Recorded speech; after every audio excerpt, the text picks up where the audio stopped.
Angin musim dingin berhembus pelan menyusuri gang-gang sempit kota. Cahaya matahari pagi hanya menerobos samar melalui celah jendela rumah tua di pinggiran kota itu, rumah kecil, berdinding pudar, tanpa cat segar. Di dalamnya tinggal seorang anak laki-laki bernama Lu Su, bersama adik angkatnya, Lu Xiaoyu. Mereka bukan siapa-siapa, tidak punya orang tua, tidak punya harta, dan nyaris tak punya masa depan yang pasti. Tapi bagi Lu Su, dunia kecil bersama adiknya adalah segalanya. Setiap pagi ia bangun lebih awal, menyiapkan sarapan seadanya, lalu mengantar Xiaoyu ke sekolah sebelum berangkat ke sekolahnya sendiri.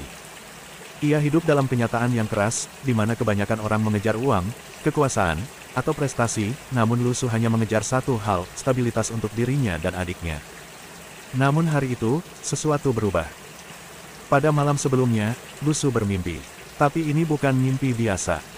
Dalam gelap yang tak memiliki ujung, muncul suara yang bergema dalam pikirannya. Tenang, netral, dan penuh tekanan. Sistem kekacauan diaktifkan. Dan kemudian, panel transparan muncul dalam pikirannya. Seperti layar statistik dalam sebuah game, namun terasa nyata, mengerikan, dan hidup. Panel itu memperlihatkan satu angka besar. Poin kekacauan, 0. Lu Su terbangun dengan keringat dingin. Ia mencoba melupakan mimpi itu, menyangka itu hanya efek stres atau kurang tidur. Tapi saat ia menjatuhkan pensil di lantai, panel itu muncul lagi. Tepat di hadapannya, tidak ada penjelasan, hanya satu kalimat baru. Poin kekacauan akan bertambah saat orang lain mengalami kekesalan, kemarahan, ketakutan, atau rasa malu akibat tindakanmu. Dan dari situlah segalanya dimulai. Keesokan harinya, Lu Su berangkat ke sekolah seperti biasa. Tapi kali ini ia bereksperimen. Ia sengaja menjahili teman sebangkunya, mengganggu pelajaran dengan suara-suara iseng, bahkan mengganti botol minum orang lain dengan air garam. Setiap kali ia membuat seseorang kesal, angka di panel naik. Poin kekacauan masuk perlahan-lahan. 1 poin, 3 poin, 8 poin. Dan saat mencapai angka tertentu, panel terbuka otomatis dan menawarkan pilihan. Gunakan poin untuk meningkatkan kemampuan fisik dasar, ya tidak. Lu Su menekan, ya, dan seketika tubuhnya bergetar. Ia merasakan kekuatan yang tak pernah ia miliki sebelumnya. Gerakan tangannya lebih cepat, matanya lebih tajam, refleksnya meningkat. Ia terkejut, tapi juga bersemangat. Sistem ini nyata, dan itu artinya, cara ia bertahan hidup akan berubah sepenuhnya. Namun bukan hanya dirinya yang berubah. Dunia juga mulai bergerak. Fenomena aneh mulai terjadi di seluruh negeri. Ada orang-orang yang bisa menyalakan api dengan jari. Ada yang melayang tanpa alat bantu. Ada yang menghilang dari CCTV hanya dalam sekejap. Pemerintah menyebutnya, bangkitnya era pemurnian energi spiritual. Di televisi, tak banyak yang dibahas. Tapi Lu Su memperhatikan. Ia tahu, sesuatu yang besar akan datang. Dan ia harus siap. Malam itu, ia kembali ke rumah dan menatap Lu Xiaoyu yang sudah tertidur. Adiknya adalah satu-satunya alasan ia ingin menjadi kuat. Ia tidak peduli dengan dunia luar, tidak tertarik dengan organisasi rahasia, atau menjadi pahlawan besar. Ia hanya ingin cukup kuat, agar tidak ada seorang pun yang bisa mengambil hidup tenang mereka berdua. Kalau satu-satunya cara untuk bertahan hidup adalah bikin dunia kesal, pikir Lu Su, maka aku akan jadi orang paling menyebalkan yang pernah mereka temui. Dan di malam gelap itu, untuk pertama kalinya sejak ia dilahirkan, kekacauan menjadi sumber kekuatan. Matahari pagi kembali menyinari gang sempit tempat Lu Su tinggal. Suaranya yang biasa menenangkan Lu Xiaoyu saat ia memasak air di dapur sederhana terdengar seperti hari-hari biasa. Tapi hanya bagi mereka yang melihat dari luar. Di dalam kepala Lu Su, dunia sudah tak sama. Sistem kekacauan yang muncul dalam hidupnya kini menjadi bagian dari dirinya. Tak ada tombol, keluar, tak ada opsi, menolak. Hanya satu aturan sederhana, buat orang lain kesal, dan dapatkan poin. Gunakan poin, dan kau jadi lebih kuat. Hari itu di sekolah, Lu Su lebih berani menguji sistemnya. Ia mulai dari hal-hal kecil, berkata seenaknya saat ditunjuk guru, pura-pura tidak tahu jawaban soal meski tahu, bahkan menyindir teman yang terlalu serius belajar. Panel sistem di kepalanya menyala setiap kali seseorang di sekitarnya mengerutkan kening atau melemparkan tatapan kesal. Poin kekacauan plus 3. Poin kekacauan plus 7. Poin kekacauan plus 1-2. Meski hasilnya belum besar, tapi perlahan. Lu Su menyadari satu hal penting, manusia sangat mudah terganggu. Dan itu berarti, sumber kekuatannya tidak akan habis. Di ruang kelas, Lu Su memperhatikan satu anak yang diam-diam duduk di pojok, namun tubuhnya tampak memancarkan sesuatu yang berbeda. Napasnya teratur, matanya tajam, dan setiap gerakannya seperti menyatu dengan udara. Lu Su sadar, ini bukan orang biasa. Dan iya benar, anak itu adalah salah satu dari orang yang mulai membuka jalur energi spiritual, seseorang yang diam-diam telah menyatu dengan kekuatan dunia yang sedang bangkit. Jadi bukan cuma aku, pikir Lusu. Banyak yang akan berubah. Ini akan jadi lomba, dan aku tak mau tertinggal.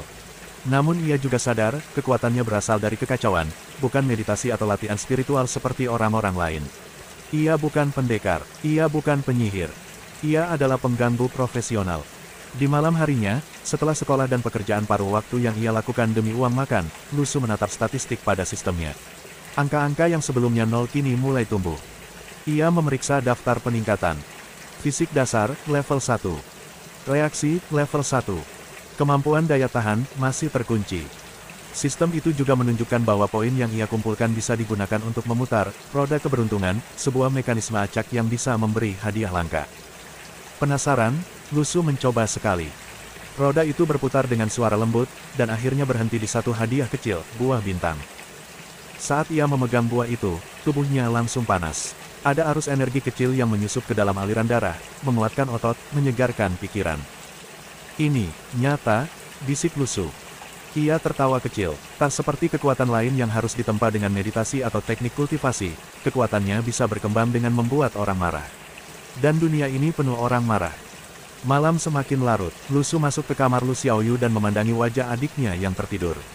Gadis itu tidak tahu bahwa kakaknya kini memiliki kekuatan yang bisa tumbuh tak terbatas, bukan karena takdir, tapi karena sifat manusia itu sendiri.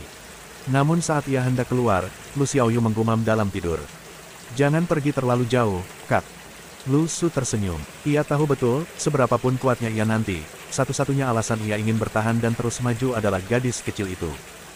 Di tempat lain, organisasi-organisasi rahasia mulai bergerak.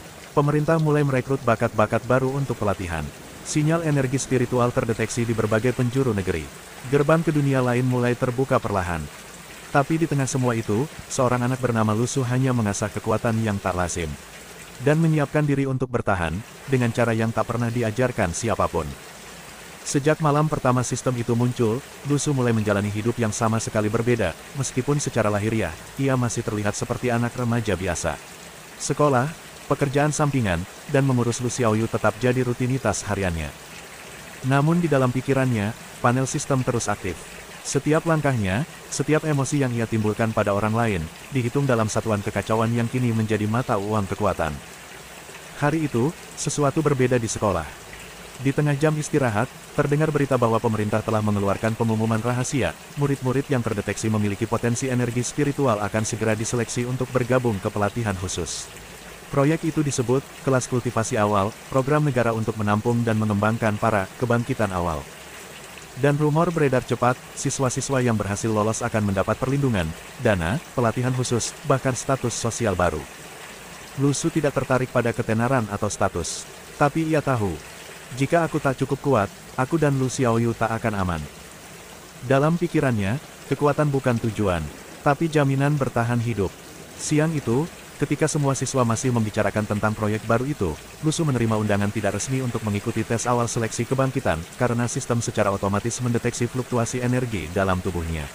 Itu berarti, tanpa ia mendaftar, pihak sekolah sudah memantau keberadaannya.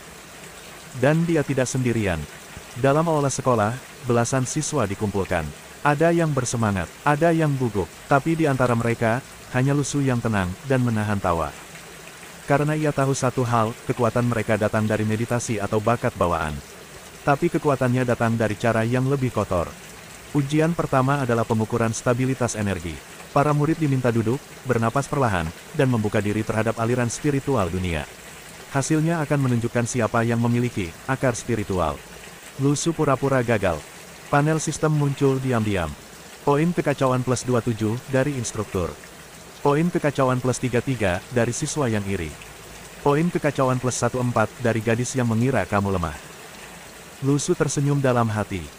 Sementara yang lain sibuk membuka akar spiritual, ia sibuk mengumpulkan kekuatan dari rasa kecewa dan rasa sombong orang lain. Saat malam tiba, Lusu tidak pulang langsung. Ia pergi ke tempat sepi untuk menguji kemampuan fisik yang telah ia tingkatkan dengan poin-poin yang terkumpul. Dengan napas dalam, ia memukul pohon besar sekali. Bukan pukulan keras, tapi cukup kuat untuk membuat kulit kayu pecah. Tangannya hanya sedikit memerah, tanpa luka, tanpa nyeri seperti dulu. Itu kekuatan barunya. Ditingkatkan bukan dari pelatihan keras, tapi dari emosi buruk orang lain. Ini gila, bisik Lu Su pada dirinya sendiri. Tapi ini, bekerja. Sesampainya di rumah, Lu Xiaoyu menyambutnya dengan wajah cemberut. Kau pulang telat, aku hampir makan duluan. Lu Su mengelus kepala adiknya dan duduk di sampingnya. Di matanya, Xiaoyu adalah satu-satunya orang yang tidak perlu dibuat kesal. Ia ingin dunia bisa hancur seluruhnya, asal satu orang itu tetap tertawa. Namun di luar sana, dunia mulai bergerak lebih cepat. Organisasi-organisasi bawah tanah yang mengetahui adanya anak sistem, seperti Lu Su mulai mencium jejak energi yang tak wajar. Satu laporan masuk ke markas besar. Ada anomali di distrik barat. Seseorang mengumpulkan kekuatan dari emosi manusia. Tak ada tanda kultivasi standar. Pihak berwenang mulai memburu sumber kekacauan itu. Namun mereka belum tahu. Pemilik kekuatan itu hanyalah anak remaja yang ingin melindungi adiknya. Spare Me, Great Lord, Episode 4. Judul, Lu Xiaoyu dan Suara yang Tak Didengar Dunia.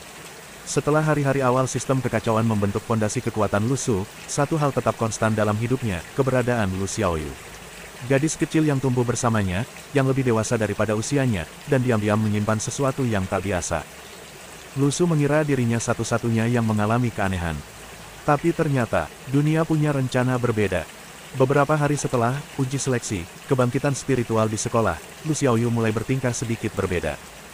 Ia terlihat lebih diam dari biasanya, sering menatap jendela lama, kadang berbicara sendiri pelan, seolah mendengarkan sesuatu yang tak terdengar oleh telinga manusia biasa. Lu Su, tentu saja, memperhatikan. Tapi ia tak ingin bertanya langsung. Bukan karena ia tak peduli, tapi karena ia tahu, Lu Xiaoyu bukan gadis yang mudah membuka diri. Kecuali ia sendiri yang memutuskan waktunya. Hari itu, saat hujan turun tipis, mereka duduk berdua makan malam dengan menu sederhana, mie instan, telur rebus, dan acar sayur.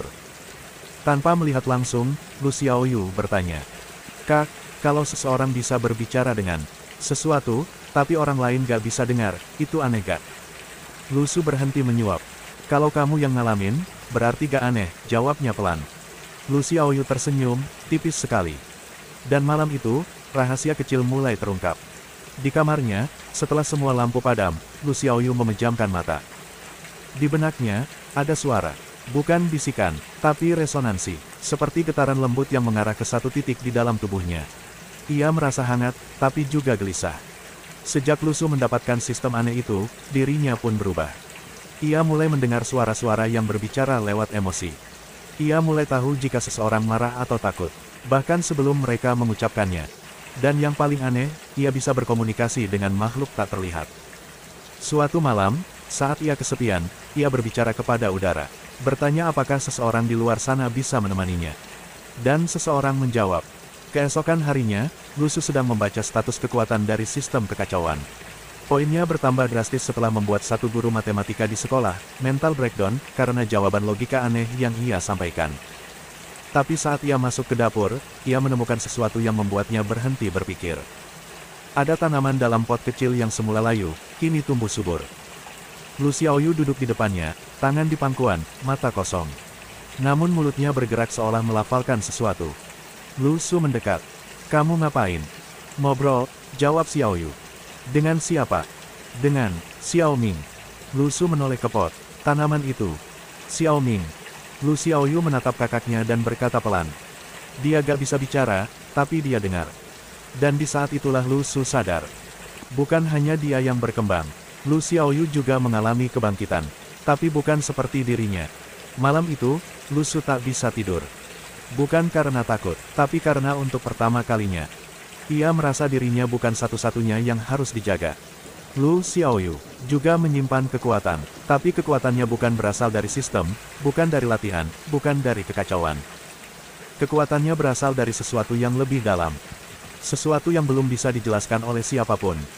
Dan di tempat lain, organisasi yang memantau aktivitas spiritual mendeteksi getaran aura halus dari lokasi rumah Lu Su.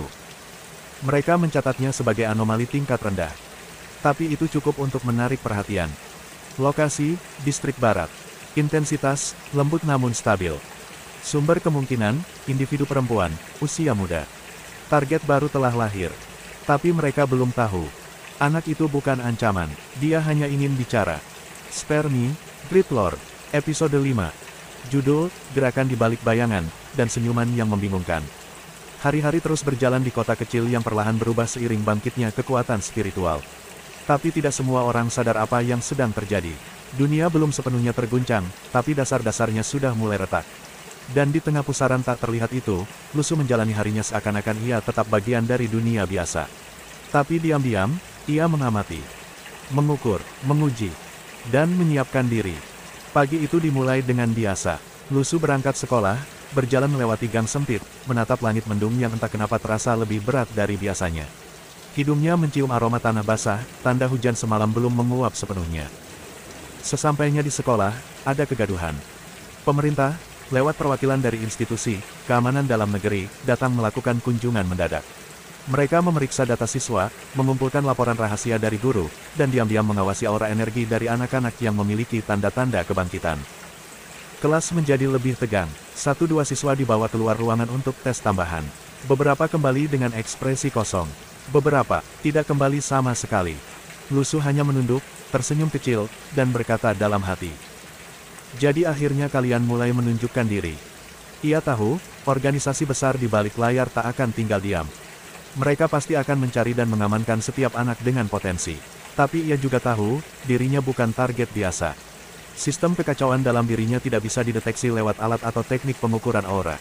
Ia bisa berdiri di depan penguji sekalipun, dan tetap terlihat seperti remaja normal, sedikit sarkastik, sedikit pemalas, tapi tidak berbahaya. Saat istirahat, suasana sekolah jadi lebih dingin. Bisik-bisik terdengar di kantin. Katanya si Tao dibawa ke pusat pelatihan. Ada yang lihat murid kelas C mengapung waktu meditasi pagi. Apa kita semua harus ikutan seleksi nanti? Sementara itu, Lusu duduk di bangku belakang dengan sebotol susu kedelai, memperhatikan suasana tanpa ikut campur. Di dalam pikirannya, panel sistem terus menghitung. Poin kekacauan plus 12. Poin kekacauan plus 9. Poin kekacauan plus 25 dari guru matematika. Ia bahkan tak berbuat banyak hari itu. Tapi rasa gelisah orang-orang, cukup untuk memberinya kekuatan. Namun hari itu berubah menjadi tidak biasa saat satu siswa baru datang ke kelasnya. Sosok tinggi, tenang, rambut perak diikat rapi, wajah datar seperti patung. Ia memperkenalkan diri dengan nama, Niting, atau setidaknya, itu yang ia katakan. Tapi Lusu langsung tahu, ini bukan siswa biasa.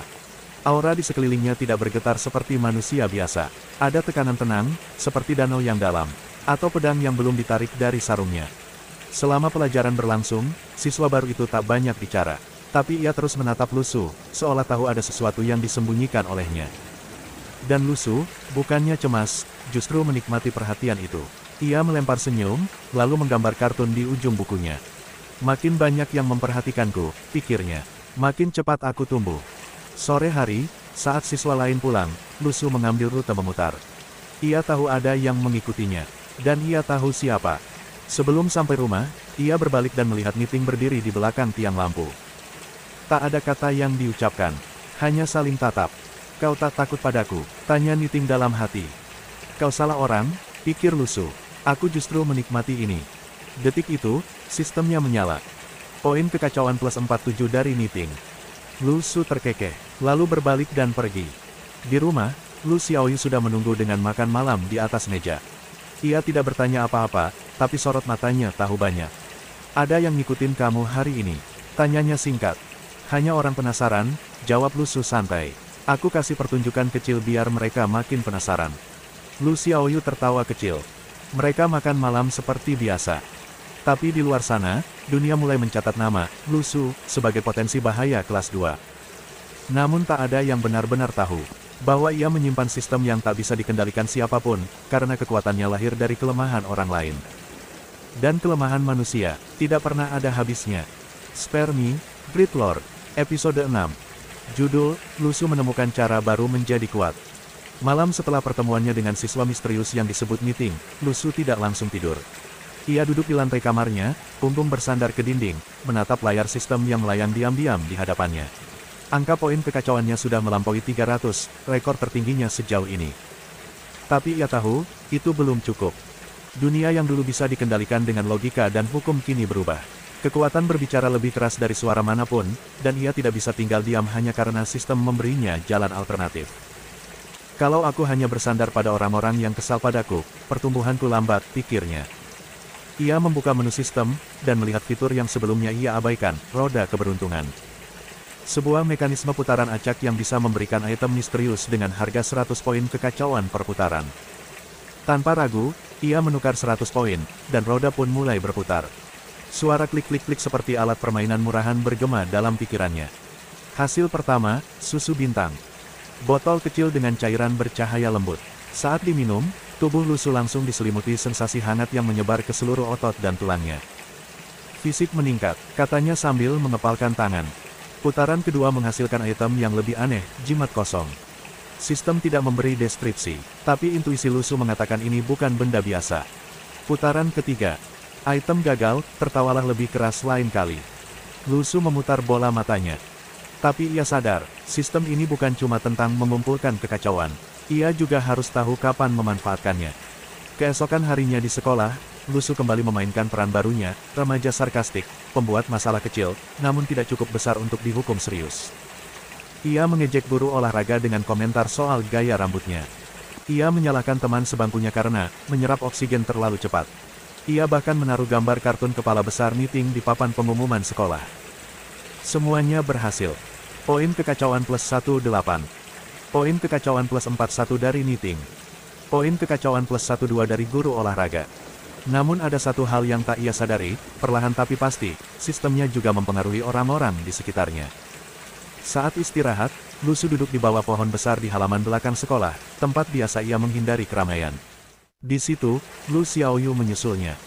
Ia membawa bekal buatan sendiri, nasi putih, telur goreng, dan sup rumput laut. Kamu makin aneh, kata Lu Xiaoyu tanpa basa-basi. Aku memang aneh dari dulu, sahut Lusu sambil memakan telur. Lalu, dengan wajah tenang tapi serius, Lu Xiaoyu bertanya. Kamu yakin gak, kalau sistem itu gak sedang main-main sama kamu? Lusu terdiam, itu pertama kalinya Xiaoyu mempertanyakan sesuatu secara langsung. Kalaupun iya, katanya akhirnya, aku tetap akan bermain sampai menang. Sore itu, saat langit mulai gelap, Lusu kembali memutar roda keberuntungan dengan poin yang ia kumpulkan hari itu. Kali ini, hasilnya mengejutkan. Biji aneh, tanam di tempat sepi. Beri air sekali, tunggu sesuatu muncul. Ia tertawa kecil, sistem ini benar-benar seperti kotak kejutan. Tapi karena penasaran, ia mengikuti instruksinya. Di malam hari, ia keluar rumah diam-diam, mencari tanah kosong di dekat jalur pembuangan kota, dan menanam biji itu di bawah cahaya bulan. Setelah menutupnya dengan tanah, ia menuangkan sedikit air dari botol minum. Tak ada reaksi, tak ada kilat, tak ada suara, hanya angin malam. Mungkin ini scam, gumamnya. Namun saat ia berjalan kembali ke rumah, sesuatu bergetar di bawah tanah tempat biji itu ditanam. Tanah mereka pelan, dan hawa samar menjalar naik. Tak terlihat, tak terdeteksi. Sesuatu telah tumbuh, tapi bukan tanaman. Kembali ke rumah, Lusu menatap langit dari jendela kamarnya. Kalau ini permainan, bisiknya, maka aku ingin jadi orang yang pegang papan. Bukan yang digerakkan. Dan sistem di dalam dirinya. Diam, tapi aktif. Selalu mencatat, selalu menanti. Spare Me, Great Lord, episode 7. Judul, Benih yang Tumbuh, dan Mata yang Mulai Mengawasi. Pagi itu tidak biasa. Lusu terbangun dengan perasaan aneh. Bukan karena suara, bukan karena mimpi buruk, tapi karena udara pagi terasa lebih berat, seolah ada sesuatu yang tak terlihat, namun nyata, sedang menyentuh dunia. Ia langsung teringat akan biji aneh yang ia tanam semalam di lahan kosong dekat saluran pembuangan. Sistem tak memberi notifikasi apapun, tidak ada pesan, tapi hatinya gelisah, dan Lusu bukan orang yang mengabaikan firasat. Ia segera bersiap, meninggalkan rumah lebih awal dari biasanya.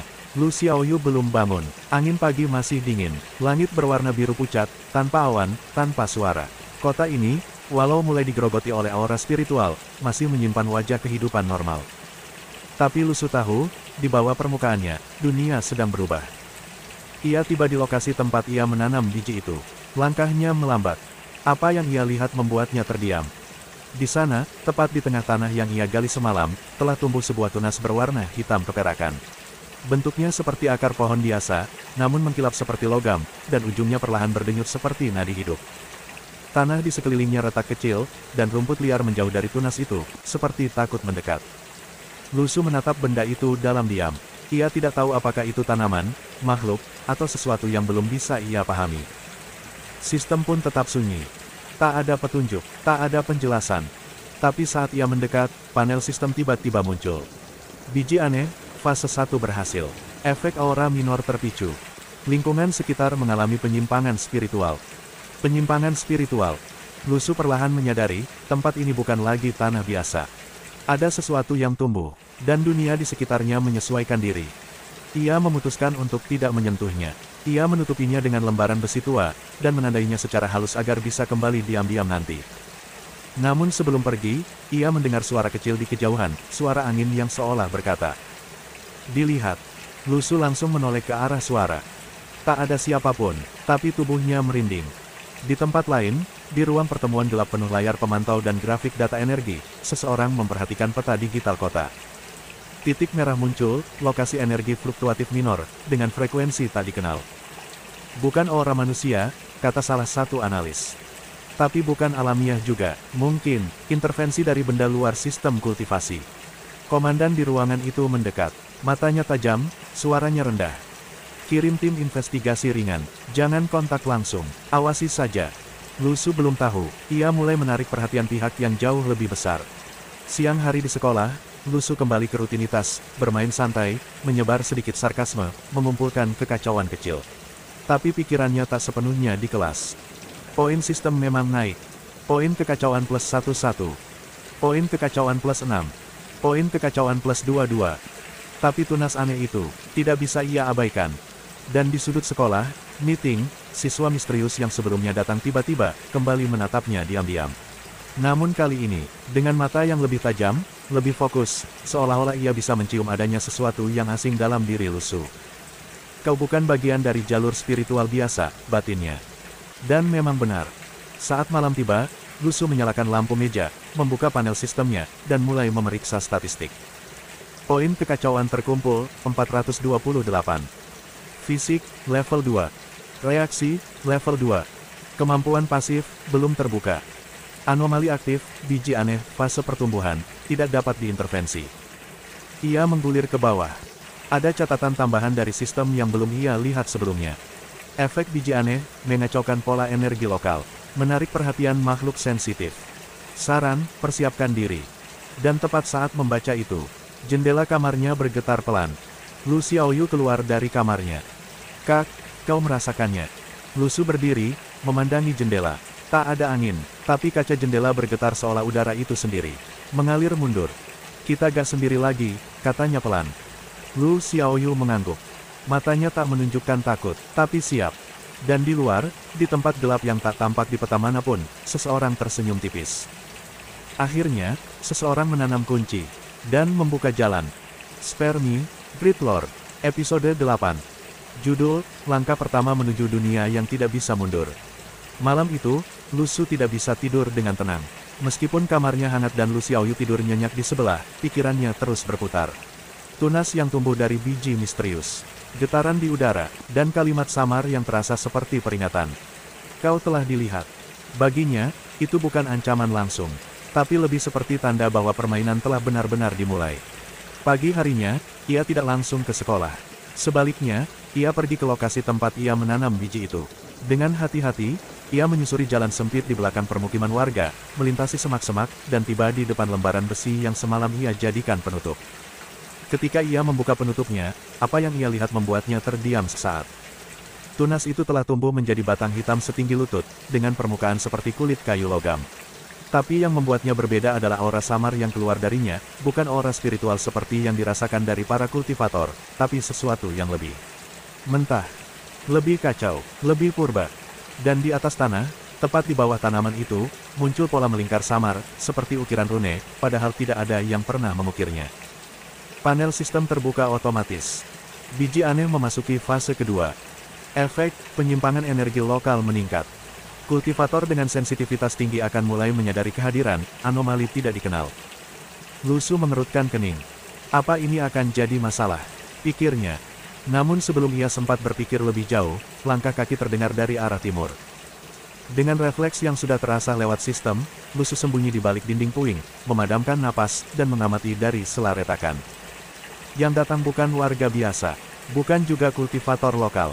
4 orang berseragam hitam, wajah tertutup masker, berjalan cepat menuju area tempat biji itu tumbuh. Mereka membawa alat yang terlihat seperti pengukur energi spiritual, lengkap dengan layar biru dan indikator getar. Ada fluktuasi di sini, bisik salah satu dari mereka. Tapi tak tercatat dalam katalog nasional. Lu Su menahan napas, jantungnya berdegup kencang. Ini adalah pertama kalinya ia benar-benar bersembunyi dari pihak resmi. Ia tahu, jika tertangkap, hidupnya tak akan sama lagi. Dan lebih dari itu, Lu Xiaoyu akan sendirian. Aku belum cukup kuat, batinnya. Belum. Para petugas mengambil sampel tanah dan mencatat data, lalu pergi tanpa menyadari kehadiran Lu Su. Tapi sebelum mereka benar-benar menghilang dari pandangan, salah satu dari mereka menatap ke arah tempat Lu Su bersembunyi, tepat ke arahnya. Namun ia tidak bergerak, hanya menatap, lalu pergi.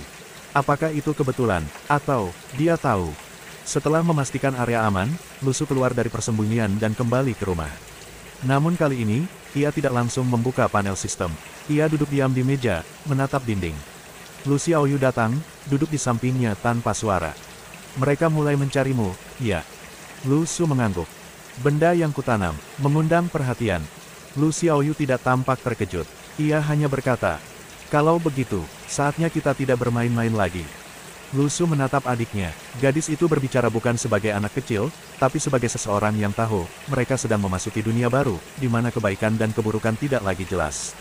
Dan dalam dunia itu, mereka hanya punya satu sama lain. Malam harinya, Lu Su duduk kembali di depan sistem. Ia membuka tab peningkatan. Fisik, level 2. Reaksi, level 2. Stamina, level 1. Poin kekacauan tersedia, 563. Ia tidak ragu. Ia menaikkan stamina ke level 2, dan segera tubuhnya dilanda rasa hangat menyebar ke otot dan tulangnya. Dunia terasa lebih lambat, nafas lebih panjang, suara lebih jelas. Lalu ia membuka fitur roda keberuntungan, dan memutar satu kali lagi. Selamat, Anda memperoleh item langka, batu gelap tidak dikenal. Deskripsi sistem. Simpan, jangan digunakan, batu ini mengingat. Efek tidak diketahui. Resonansi dengan elemen kekacauan aktif. Lu Su menatap batu itu, kecil, hitam, dan dingin. Ketika ia menyentuhnya, rasa gelisah langsung merambat ke tulangnya. Tapi ia tidak membuangnya, ia menyimpannya dalam kotak kecil di bawah lantai, tempat ia menyimpan hal-hal yang tak ingin dilihat siapapun. Malam itu, sebelum tidur, Lu Su menulis sesuatu di buku catatannya, satu kebiasaan yang jarang ia lakukan, tapi kadang membantu menenangkan pikirannya. Ia hanya menulis satu kalimat. Mereka sudah datang, tapi aku juga sudah bangun. Dan sistem, entah kenapa, mencatat kalimat itu. Spare Me, Great Lord, episode 9. Judul, Gerbang Pertama, Dunia Telah Membuka Mata. Hari itu bermula seperti biasa. Tapi langit kota tampak lebih kelabu dari biasanya, seolah dunia menahan napas. Lu Su berjalan ke sekolah dengan langkah ringan. Di luar, ia masih anak remaja biasa. Tapi di dalam dirinya, roda sistem terus berputar. Ia tahu, titik balik telah dimulai. Malam sebelumnya, tunas dari biji aneh telah memasuki fase kedua, menarik perhatian pihak luar. Batu misterius muncul dari roda keberuntungan. Dan seseorang, atau sesuatu, di balik layar, kini mengawasinya dengan penuh minat. Di kelas, suasana terasa lebih dingin. Beberapa kursi kosong. Rumor beredar bahwa siswa-siswa yang lolos seleksi energi spiritual telah dipindahkan secara diam-diam ke pusat pelatihan pemerintah. Ada ketegangan di udara. Banyak siswa yang kini menatap Lu Su bukan hanya sebagai teman sekolah, tapi sebagai salah satu dari mereka. Tapi tidak ada yang tahu apa sebenarnya yang terjadi padanya. Dan Lu Su tidak berniat menjelaskan. Lebih baik mereka tetap salah paham. Semakin besar asumsi mereka, semakin besar kekacauan. Dan itu milikku. Panel sistem terus mencatat. Poin kekacauan plus 19. Poin kekacauan plus 11 dari murid yang iri. Poin kekacauan plus 33 dari guru yang tersindir. Saat pelajaran selesai, Lu Su pergi ke atap sekolah, tempat biasa ia menyendiri. Tapi hari ini, ia tidak sendiri. Meeting, siswa misterius yang sejak awal menaruh perhatian padanya, telah menunggu di sana. Dua sosok berdiri diam, tak ada angin, tak ada suara. Meeting menatap Lu Su dengan mata yang dalam. Kau menyembunyikan sesuatu, katanya akhirnya. Lu Su tidak membalas secara langsung. Ia hanya mengangkat bahu, lalu duduk di tepi dinding atap. Kita semua menyembunyikan sesuatu, katanya santai. Kau lebih dulu dari aku. Meeting tidak tersenyum, tapi juga tidak menyerang. Ia tahu, Orang di depannya bukan hanya anak aneh biasa. Ada sesuatu yang tidak bisa ia ukur dengan teknik manapun. Sesuatu yang kacau. Pertemuan itu berakhir tanpa konflik, tapi ketegangan sudah cukup untuk memberinya hasil. Poin kekacauan plus 58 dari Niting. Di malam hari, saat kota mulai tenang, Lusu kembali ke lokasi biji aneh. Ia ingin memastikan tidak ada gangguan, dan melihat apakah tunas itu mengalami perubahan baru. Namun kali ini, ia tidak sendiri. Saat ia tiba, tanah telah terbuka sedikit. Dan dari bawah permukaan, asap hitam halus menyelinap keluar, menyatu dengan udara. Biji itu kini memiliki inti cahaya kecil di bagian tengah batangnya, berdenyut pelan, seperti jantung yang baru hidup. Tapi bukan itu yang membuat Lusu terdiam. Di kejauhan, berdiri seseorang berjaket hitam, wajahnya tertutup, tubuhnya kurus, dan matanya menyala samar. Orang itu melihat langsung ke arah Lusu. Tak bergerak, tak bicara. Hanya mengawasi. Lusu menggenggam batu hitam misterius di sakunya. Batu itu terasa hangat saat orang itu muncul, seolah mengenali sesuatu. Dan panel sistem membuka. Interaksi tidak dikenal terdeteksi. Status, entitas non-manusia, kategori abu-abu. Saran, jangan konfrontasi langsung. Orang itu perlahan mundur, menyatu dengan bayangan, lalu lenyap begitu saja, tanpa suara. Tanpa jejak. Lusu berdiri dalam diam. Dunia yang tadinya perlahan terbuka, kini mulai memperlihatkan sisi yang lebih dalam. Makhluk yang bukan bagian dari sistem kultivasi biasa, entitas yang hanya bisa dirasakan oleh mereka yang cukup terkacaukan. Ia sadar, ini bukan sekadar permainan kekuatan. Ini adalah persimpangan jalan, dan dia, tanpa sadar, telah mengambil langkah pertama ke arah dunia yang tak memiliki jalan pulang. Sesampainya di rumah, Lu Xiaoyu sudah menunggu di dapur. Ada bekas darah kering di ujung jarinya. "Kamu kenapa?" tanya Lusu. Lu Xiaoyu menunduk, lalu menunjukkan tangannya. Di telapak kirinya, muncul tanda samar seperti lingkaran bergelombang, pola spiritual yang tidak pernah ia pelajari. "Aku gak tahu kenapa, tapi aku bisa dengar suara-suara dari benda-benda yang gak bicara." Lusu memandanginya lama. Ia lalu membuka laci rahasia di bawah tempat tidur, mengeluarkan batu hitam yang ia peroleh semalam. Batu itu bergetar pelan saat mendekat ke telapak tangan Lu Xiaoyu. Dan pola itu menyala. Mereka saling tatap. Dan malam itu, mereka mengerti. Mereka bukan lagi remaja biasa. Mereka adalah bagian dari dunia yang terbangun. Dan dunia itu, sudah mulai bergerak ke arah mereka. Spare Me, Great Lord, Episode 10. Judul, Konflik Pertama, Darah, Batu, dan Pilihan yang Tidak Bisa Dihindari. Hari ke-10 sejak sistem kekacauan muncul. Hari ketika pertarungan pertama tak lagi bisa dihindari. Lusu selalu tahu dunia sedang berubah. Tapi selama ini, ia masih berada di pinggir pusaran, mengamati, mengukur, dan perlahan-lahan menumbuhkan kekuatan. Tapi setiap langkah yang ia ambil, setiap benda yang ia tanam, dan setiap pandangan yang ia abaikan, membawa dunia lebih dekat kepadanya. Dan hari ini, dunia mengetuk balik. Pagi dimulai dengan ketegangan. Lusu merasa aneh. Langit tidak cerah, tapi tidak hujan. Udara dingin, tapi tidak menusuk. Ia tidak mendengar burung, anjing, atau suara anak-anak sekolah yang biasanya lewat di gang rumahnya. Seolah kota ini, untuk sementara, menjadi panggung kosong. Menunggu pertunjukan dimulai. Saat Lusu berangkat sekolah, ia menyuruh Lu Xiaoyu tetap di rumah. "Hari ini, ada sesuatu yang harus kuselesaikan sendiri." Lu Xiaoyu ingin menolak, tapi ia tahu. Ia bisa merasakannya juga. Ada sesuatu yang mendekat, dan itu bukan sekadar makhluk biasa. Lusu berjalan sendirian ke arah taman tempat ia biasa melewati pagi. Tapi kali ini, ia tidak menuju sekolah. Ia menuju tempat biji aneh itu tumbuh. Karena semalam, panel sistem mengirim pesan yang belum pernah muncul sebelumnya. Biji aneh fase 3 terpicu lebih cepat. Peringatan, dimensi energi sekitar tidak stabil. Entitas liar terdeteksi. Dan benar saja, saat ia tiba, tanah di sekitar tunas telah pecah. Dari retakan tanah itu, muncul sosok seperti kabut hitam yang menggumpal, membentuk tubuh tinggi besar, tapi tanpa wajah, tanpa bentuk pasti. Sosok itu, bukan manusia, bukan roh, tapi kekacauan yang berbentuk. Sistem langsung menyala. Entitas non-hidup bersifat agresif terdeteksi. Pertahanan minimum disarankan. Lusu menelan ludah, tangannya bergetar, tapi ia tidak lari. Makhluk itu maju perlahan, setiap langkahnya meninggalkan bekas gosong di tanah. Kabutnya menyapu daun dan membusukkan bunga liar di sekitarnya. Tidak berbicara, tidak memberi alasan, hanya datang, untuk menghancurkan. Dan di situ, untuk pertama kalinya, Lusu harus melawan. Ia membuka panel, mengaktifkan semua peningkatan. Fisik, level 2. Reaksi, level 2. Stamina, level 2. Poin kekacauan tersisa, 213. Tak cukup untuk membuka kemampuan baru, tapi cukup untuk bertahan. Ia meraih batu hitam misterius dari sakunya, dan saat digenggam, batu itu bergetar.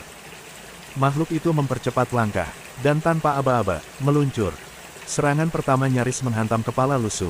Ia berguling ke samping, merasakan hawa panas dari kabut menyentuh kulitnya, seperti daging terbakar. Ia bangkit, menendang batu ke arah makhluk itu. Batu biasa, tapi cukup mengalihkan perhatian. Kemudian, ia melempar batu hitam misterius. Batu itu melayang, dan sebelum menyentuh makhluk itu, menyala terang. Cahaya hitam, seperti ledakan bayangan, meledak diam-diam.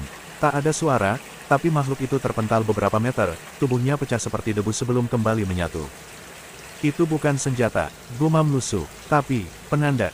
Sistem muncul. Entitas terkunci sementara selama 15 detik. Gunakan waktu untuk serangan atau pelarian. Lu Su tidak ragu, ia maju. Tinju pertamanya menghantam bagian dada kabut itu, tak terasa keras, tapi sistem menghitung. Kerusakan terakumulasi, plus 12%. Energi kekacauan terserap. Tinju kedua. Tinju ketiga. Setiap pukulan mengandung lebih dari sekadar kekuatan fisik. Itu adalah pemberontakan. Lu Su, bukan lagi penonton, ia adalah pemain. Makhluk itu melolong. Suara rendah, seperti erangan dimensi yang sobek. Lalu, menghilang. Mati, belum tentu, tapi satu hal pasti. Hari itu, Lu Su bertarung untuk hidupnya. Dan menang. Setelah semuanya tenang, sistem menyala kembali. Pertarungan pertama selesai. Poin kekacauan plus 148. Status energi lingkungan, tidak stabil. Efek batu hitam, aktifkan 1 dari 3 core kemampuan, tertunda. Lu Su terengah, tapi ia tersenyum. Jadi ini, dunia yang kau siapkan, ya. Dan untuk pertama kalinya, sistem membalas. Bukan dengan suara, tapi dengan satu kalimat. Selamat datang di awal. Saat malam tiba, Lu Su kembali ke rumah. Tubuhnya penuh luka ringan, tapi wajahnya tetap tenang. Lu Xiaoyu membukakan pintu. Ia tak bertanya, hanya mengambil kotak P3K dan duduk diam di samping kakaknya. Lu Su, dalam diam, tahu bahwa dunia telah berubah. Aku sudah buka gerbang, sekarang aku harus siap masuk. Dan pintu dunia lama, telah tertutup di belakangnya. Spare Me, Great Lord, episode 11. Judul, Gema Pertama, dunia bertanya siapa yang menyentuh gerbang. Hari setelah pertarungan itu, kota tidak langsung berubah. Jalan-jalan tetap dipenuhi pedagang pagi. Anak-anak sekolah masih berjalan sambil mengeluh soal ujian. Truk sayur masih lewat dengan klakson yang sumbang. Tapi bagi mereka yang hidup di balik layar realitas, sesuatu terasa berbeda. Ada sesuatu yang terpicu. Ada seseorang yang menyentuh gerbang yang seharusnya belum dibuka. Lu Su bangun pagi dengan tubuh pegal. Bekas pertarungan masih terasa di tulang dan sendinya, meski luka luar telah sembuh sebagian berkat peningkatan stamina dari sistem.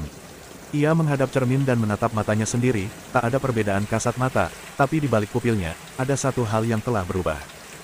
Ia telah melihat bentuk kekacauan. Dan bertahan. Di meja kecil dekat tempat tidurnya, batu hitam yang kemarin ia gunakan diam tak bergerak. Tapi kini ada retakan kecil berkilau di tengahnya. Seolah ia telah menyimpan sesuatu. Atau melepaskan sesuatu. Lu Su menyimpannya lagi di bawah lantai. Ia tahu, benda itu belum selesai bicara. Sementara itu, di tempat yang jauh dari kehidupan sehari-hari, di dalam sebuah pusat kendali energi nasional, data tidak masuk akal mulai muncul.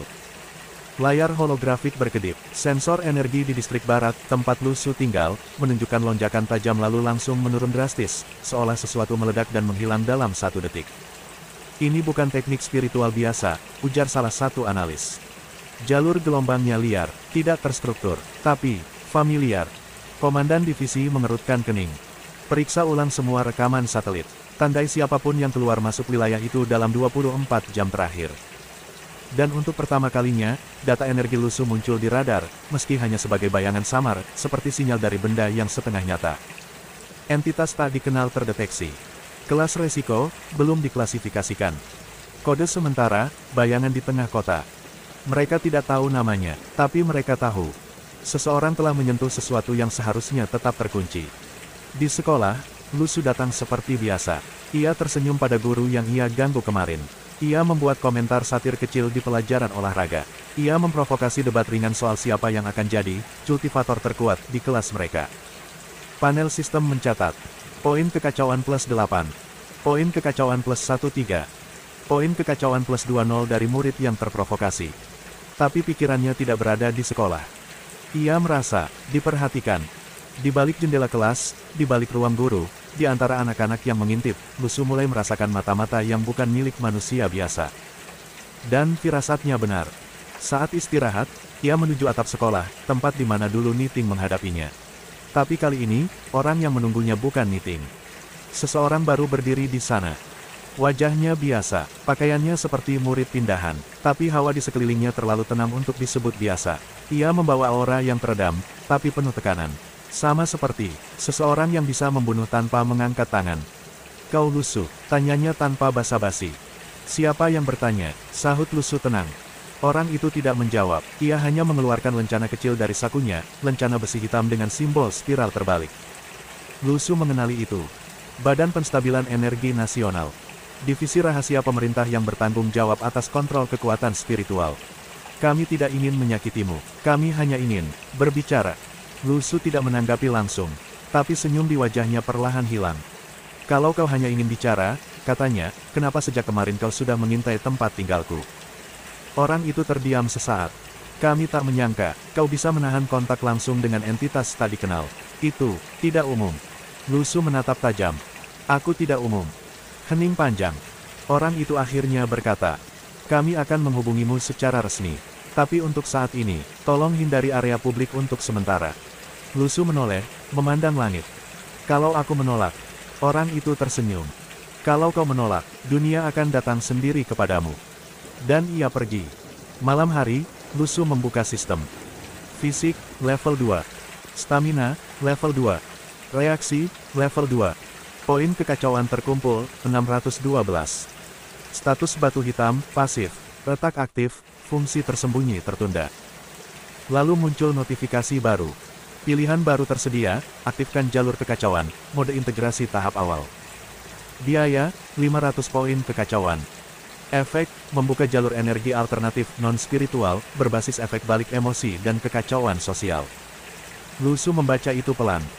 Integrasi, berarti aku bukan cuma mengandalkan emosi orang lain, tapi bisa mulai mengolahnya jadi kekuatanku sendiri.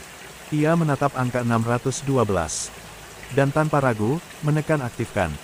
Sistem berkedip, tubuhnya bergetar, dunia jadi senyap. Seluruh panel berubah warna, dari biru menjadi hitam keunguan, seperti kabut yang berubah menjadi listrik. Di tengah ruangan, Lu Xiaoyu muncul. "Apa itu yang kau buka?" "Gerbang pertamaku," jawab Lusu pelan, "yang tidak bisa ditutup lagi." Dan di tempat jauh, di balik layar pemantauan, para pengamat melihat grafik energi melonjak tajam.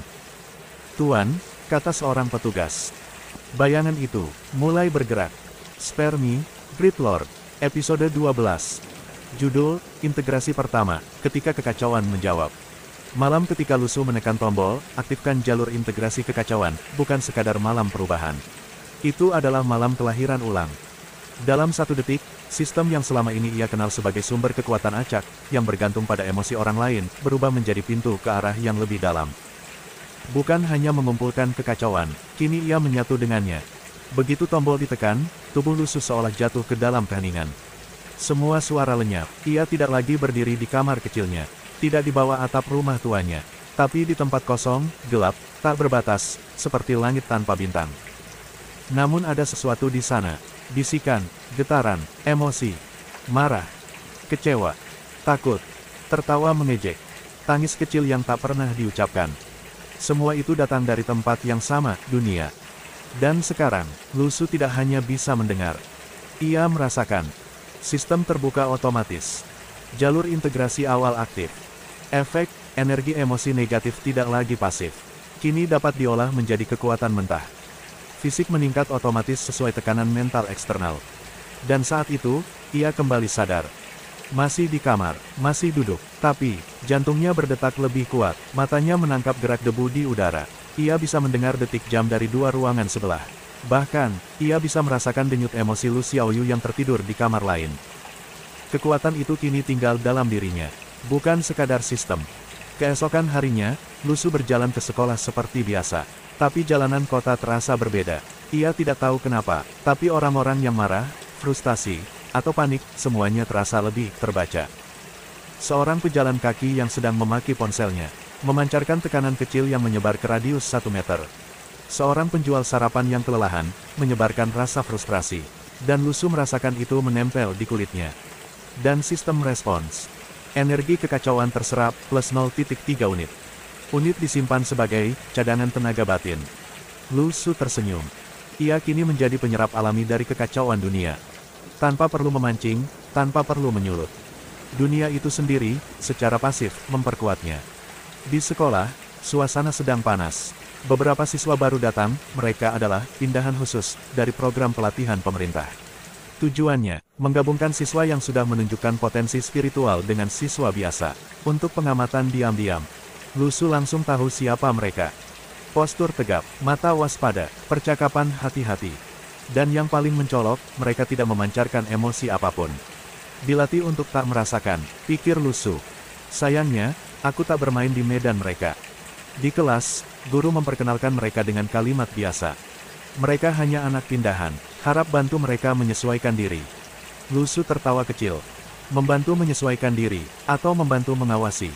Saat pelajaran berlangsung, salah satu dari siswa baru itu, bernama Tian Ning, duduk di belakang Lu Su.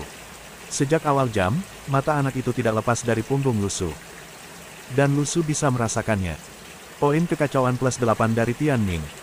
Bukan karena Lu Su melakukan sesuatu, tapi karena kehadirannya membuat yang lain gelisah. Kini ia tahu, ia telah menjadi pusat gravitasi dari dunia yang tidak mereka pahami. Sore hari, Lu Su tidak langsung pulang. Ia mengambil jalur memutar, berjalan melewati jembatan tua di pinggir kota. Tempat sepi, tidak banyak dilewati orang. Disinilah ia bisa merasakan tenaganya berkembang. Ia berhenti di tengah jembatan, menutup mata. Dan di dalam dirinya, energi emosi yang ia kumpulkan sejak pagi mulai berputar.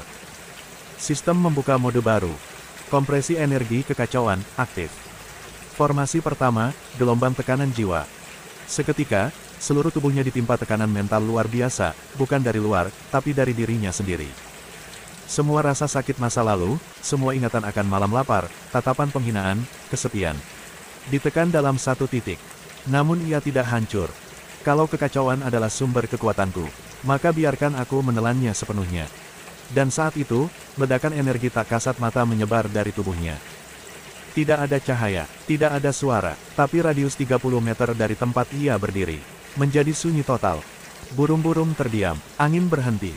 Inilah jalurku, bukan sebagai pahlawan, tapi sebagai seseorang yang dunia ini coba hancurkan, dan gagal.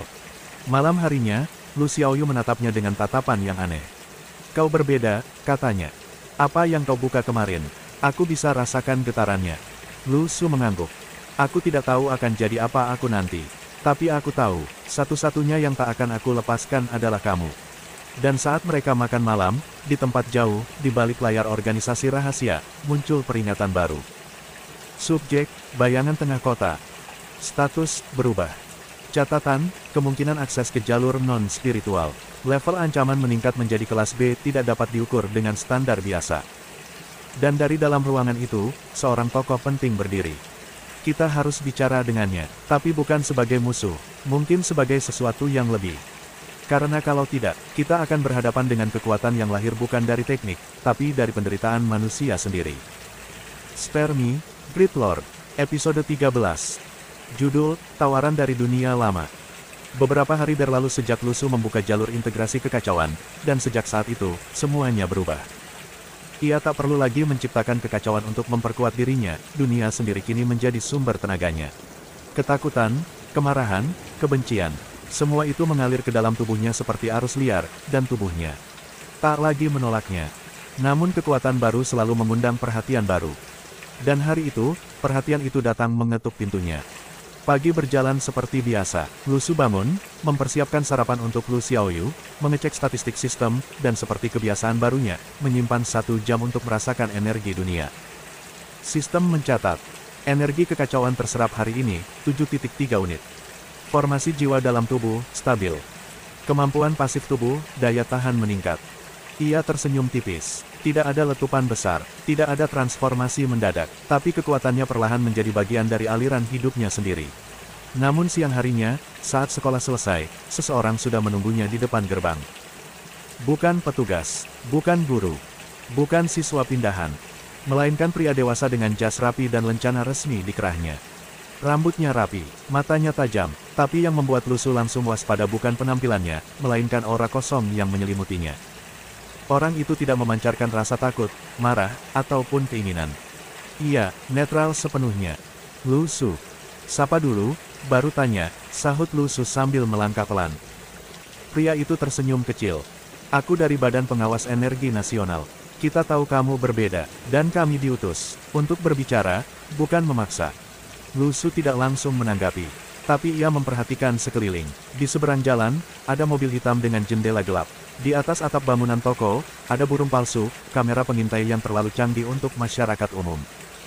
Kau mau aku ikut ke markas kalian? Tidak, jawab pria itu. Kami tahu, kau tidak akan ikut. Belum. Ia membuka map tipis dan menyerahkan satu lembar kertas. Ini bukan kontrak, hanya undangan. Kami tidak tahu apa kau benar-benar manusia. Kami tidak tahu bagaimana kekuatanmu bekerja. Tapi kami tahu satu hal, dunia tidak akan mengabaikanmu. Lu Su membaca kertas itu. Bukan perintah, bukan ajakan lembut, tapi satu kalimat menonjol.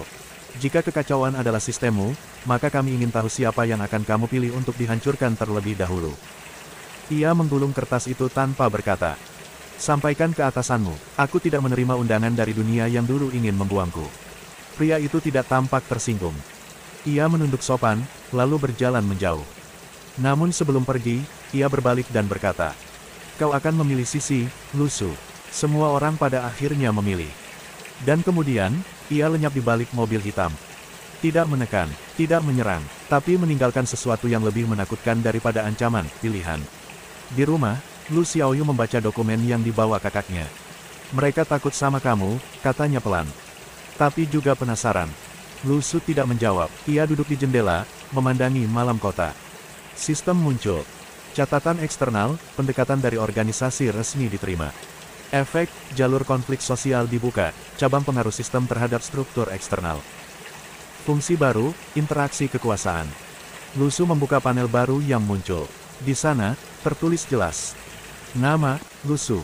Status, anomali bebas, tidak terikat. Pengaruh sosial, 3,2%. Kemampuan interaksi, membentuk ketidakseimbangan emosi pada struktur kekuasaan. Efeknya, ketika sistem mendeteksi ketidakstabilan publik, Lu Su akan semakin kuat. Dengan kata lain, semakin kacau dunia luar, semakin kuat aku. Malam itu, Lu Su mengambil batu hitam dari lantai. Retakannya semakin dalam, tapi tidak pecah. Ia tahu, benda itu masih menyimpan satu hal terakhir. Lalu ia membuka notifikasi sistem, dan melihat sebuah pesan. Integrasi berhasil. Tahap selanjutnya, pembukaan wilayah kekuasaan pribadi. Persyaratan, gangguan sosial level 1, penolakan dari dua entitas organisasi, atau ketidakseimbangan emosi massal. Jadi sistem ini bukan sekadar untuk bertahan hidup, gumamnya.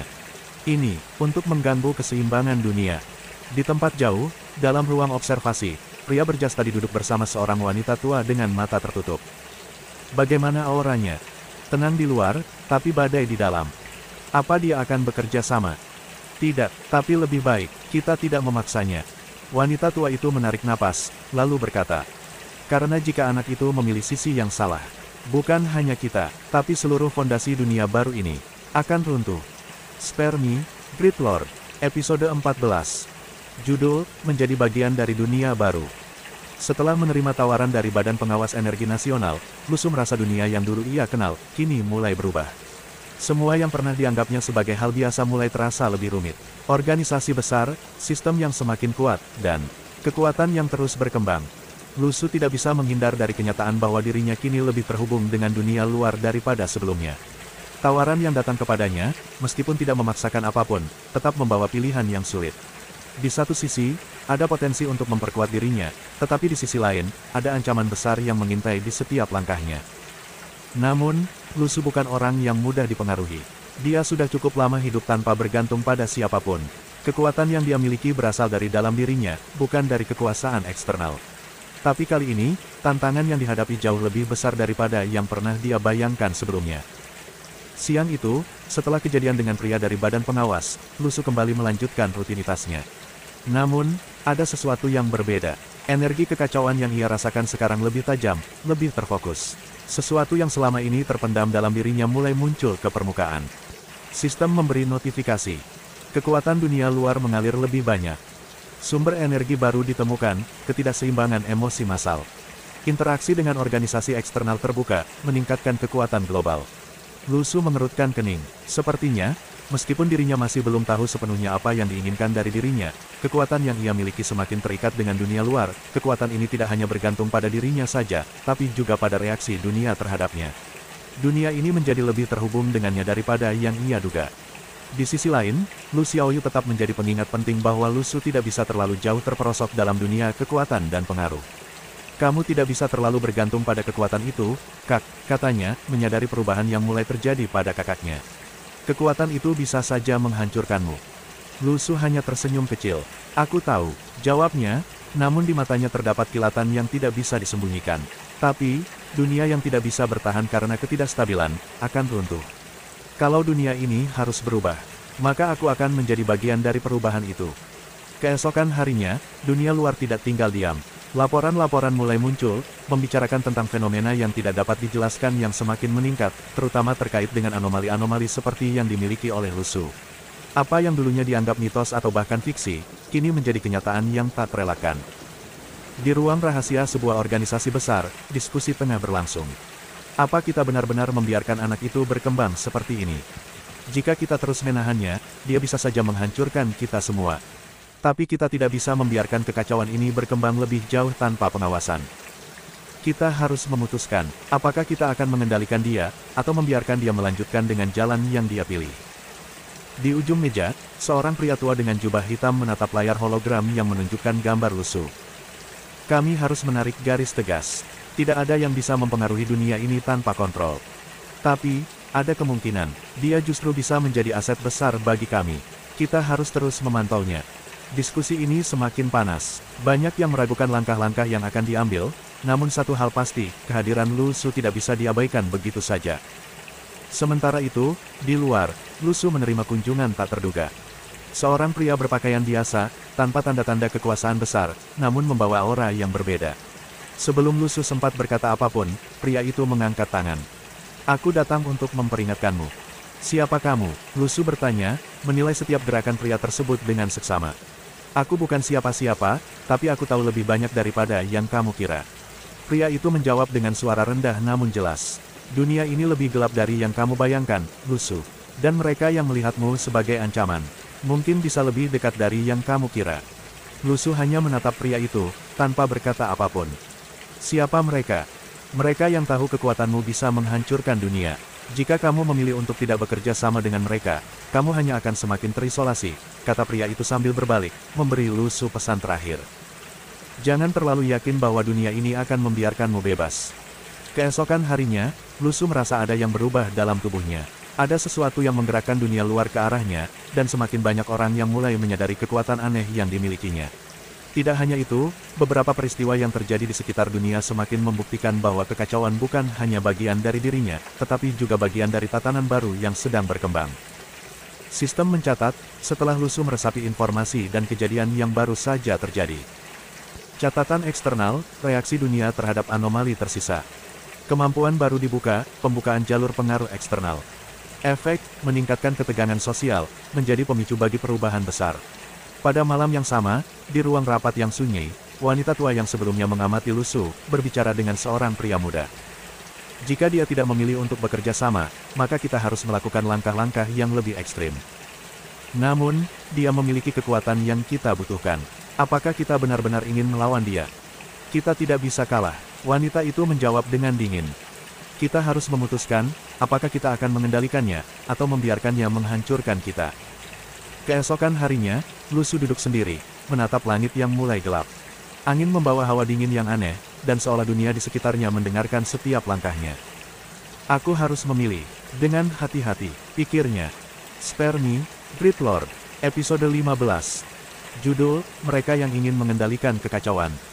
Setelah serangkaian pertemuan, tawaran, dan peringatan, Lu Su berdiri di persimpangan jalan. Dunia telah mengakuinya sebagai anomali, sebagai potensi, sekaligus sebagai ancaman. Dan meski ia belum membuat keputusan besar secara terang-terangan, semua pihak ini menganggapnya sebagai pusat dari sesuatu yang belum mereka pahami.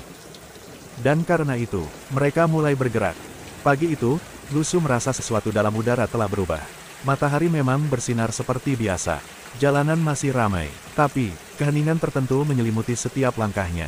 Bukan keheningan suara, melainkan keheningan niat. Dunia sedang menahan napas, dan ia tahu, ini adalah hari ujian berikutnya. Ketika ia tiba di sekolah, suasana kelas terasa lebih tegang dari biasanya. Murid-murid berbicara dalam bisik-bisik. Beberapa melirik ke arahnya. Siswa baru, anak-anak dari program pelatihan khusus, yang dikirim untuk mengamati, kini duduk lebih dekat dengannya. Mereka pikir aku akan meledak, pikir Lusu. Dan mereka ingin ada di barisan depan untuk melihatnya. Namun ia tetap tenang, duduk, membuka bukunya, sesekali mengangkat tangan dengan jawaban yang terlalu tajam untuk guru. Panel sistem mencatat. Poin kekacauan plus 11 dari siswa biasa. Poin kekacauan plus 29 dari siswa program khusus. Poin kekacauan plus 8 dari guru yang kehilangan sabar.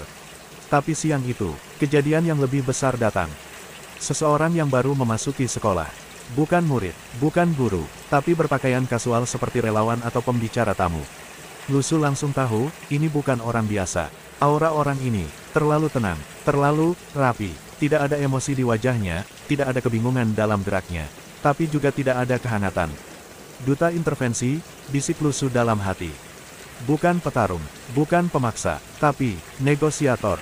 Dan benar saja, saat kelas selesai, guru meminta Lusu untuk sebentar ke ruang pertemuan. Alasan mereka, wawancara khusus untuk program potensi nasional.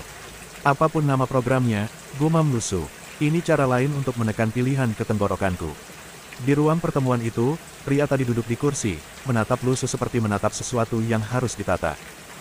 Di mejanya ada dua benda, sebuah buku, dan sebuah cincin hitam kecil. Lusu, katanya sambil menunjuk kursi. Kami tahu kekacauan bukan sesuatu yang bisa dimusnahkan. Maka dari itu, kami ingin menawarkannya tempat. Lusu duduk, diam. Tempat. Kekuasaan. Pria itu menjawab singkat, kami bisa memberimu jalur legal. Kami bisa memastikan kau tidak diganggu.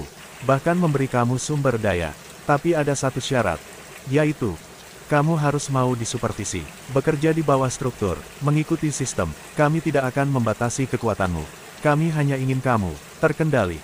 Hening panjang, mata Lusu menatap cincin hitam itu. Apa itu? Penstabil emosi. Bila kamu mengenakannya, kamu akan bebas dari gangguan eksternal.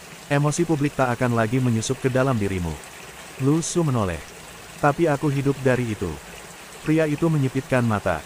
Tepat, dan itu alasan kenapa kamu berbahaya. Panel sistem terbuka diam-diam. Sinyal tekanan sosial terdeteksi. Intervensi struktur kekuasaan langsung. Poin kekacauan bertambah pesat. Pilihan sistem terbuka, terima cincin energi disegel identitas aman. Tolak cincin akses jalur energi tingkat 2 tersedia. Pilihan ketiga tidak disarankan, hancurkan cincin memicu reaksi publik dan instabilitas sosial lokal. Lusu menatap pria itu. Lalu berkata, kamu tahu bedanya antara kekuatan yang diberikan dan kekuatan yang dibentuk sendiri. Apa? Yang pertama bisa diambil kapan saja. Ia bangkit dari kursi. Aku tidak akan memakai cincinmu. Dan aku tidak ingin tempat yang ditawarkan. Dunia sudah memberiku tempat, dalam bayang-bayangnya. Pria itu tidak marah. Ia hanya menutup bukunya, dan berkata, jika kamu tidak menerima penawaran ini, kami tidak bisa menjamin kamu akan tetap dibiarkan sendirian. Lusu berhenti sejenak. Aku tidak pernah sendirian. Lalu pergi. Saat keluar dari ruang itu, sistem langsung memberi respons. Kamu telah menolak intervensi organisasi resmi. Jalur integrasi lanjut terbuka. Kemampuan baru, pemicu kekacauan skala wilayah, level awal. Efek, di area tertentu, kamu kini menjadi pusat gravitasi emosi. Semakin besar tekanan sosial terhadapmu, semakin cepat kekuatanmu tumbuh. Lusu berjalan ke halaman sekolah. Ia tahu, mulai sekarang, tidak akan ada momen damai yang benar-benar damai. Tapi dia juga tahu satu hal. Dia tidak akan dikendalikan. Di malam hari, di tempat rahasia, pria yang menawarkan cincin tadi memberi laporan. Target menolak stabilisasi. Sistemnya berkembang mandiri. Jalur kedua sudah terbuka. Atasan di seberangnya tidak terkejut. Lanjutkan observasi. Jangan ganggu dia secara langsung. Tapi siapkan protokol 7. Protokol 7. Jika dia menciptakan kekacauan publik berskala kota, kita akan menghadapinya, bukan sebagai manusia, tapi sebagai kemungkinan. Dan di rumahnya, Lusu duduk di ranjang, membuka panel sistem yang kini menyala ungu pekat. Ia menulis sesuatu di notes digital system. Mereka ingin mengontrol kekacauan, tapi aku adalah kekacauan itu sendiri. Spare Me, Great Lord, episode 16. Judul, nama yang bergema di balik bayangan. Penolakan Lusu terhadap tawaran organisasi bukan hanya satu keputusan pribadi. Itu adalah batu pertama yang dilempar ke kolam yang tenang, dan kini, gelombangnya menyebar ke segala arah. Dunia yang selama ini mencoba merangkulnya secara halus, mulai menunjukkan bentuk aslinya, menekan lewat ketenaran, mengawasi lewat pujian, dan memancing lewat kekacauan yang mereka sendiri ciptakan. Dan semua itu, hanya karena satu anak menolak dikendalikan.